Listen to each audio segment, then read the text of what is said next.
தஞ்சை பெரிய கோயில் ஃபர்ஸ்ட் 1000 வருஷத்துக்கு முன்னாடி வெறும் 7 வருஷத்துல இந்த பிரம்மாண்டமான கோவிலை கட்டி முடிச்சாங்கன்னா பார்த்துக்கோங்க. சும்மா சொல்லக்கூடாது, அவர் சிவன் பக்தி வேற லெவல். இரண்டாவது, இந்த கோவில் கோபுரம் அடேங்கப்பா உயரம் சுமார் 216 அடி. இப்போ உள்ள காலத்தில் கிரேன் மிஷின் எதுவும் இல்லாத காலத்தில் எப்படி இவ்வளோ உயரத்தில் கட்டுனாங்கன்னு நினைச்சா கூட தலை சுத்துது. உண்மையிலேயே ஒரு இன்ஜினியரிங் மிராக்கல் தான். மூன்றாவது, இன்னொரு ஷாக்கிங்கான விஷயம் என்னன்னா, கோபுரத்தோட உச்சியில ஒரு கல் இருக்கு பாருங்க. அதோட வெயிட் மட்டும் 80 டன். ஆமாங்க, 80,000 கிலோ. ஒரு கல்லுல செஞ்ச அந்த உருண்டையை எப்படி மேலே தூக்கிட்டு போனாங்கன்னு இன்னைக்கு வரைக்கும் யாருக்கும் சரியா சொல்ல தெரியல. நாலாவது பாயிண்ட், இது கொஞ்சம் வீசித்திரமானது.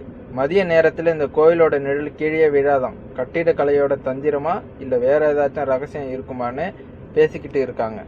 ஐந்தாவது, கோவில் வாசலில் நம்மளை வரவேற்கிற பெரிய நந்தியை பார்த்துருக்கீங்களா?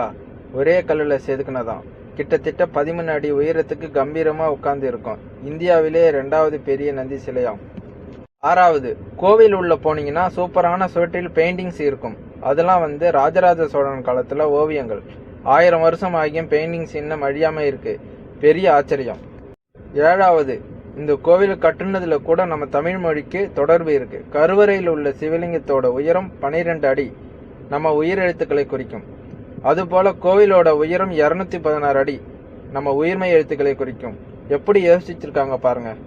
எட்டாவது, நம்ம கோவில் சும்மா இல்ல, ஒரு உலக பிரபலம். இதோட பெருமையை பார்த்து யுனெஸ்கோ அமைப்பு உலக பாரம்பரிய சின்னம் என அறிவிச்சிருக்கு.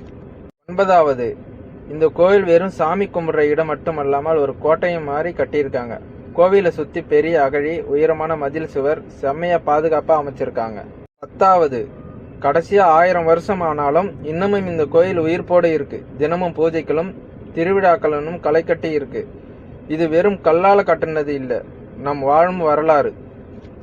நான் கொடுத்த தகவல் உங்களுக்கு பிடிச்சிருந்ததுன்னா லைக் பண்ணுங்க, கமெண்ட் பண்ணுங்க, மறக்காம சப்ஸ்கிரைப் பண்ணுங்க. அடுத்த வீடியோவில் சந்திக்கிறேன். தேங்க்ஸ் ஃபார் வாட்சிங்.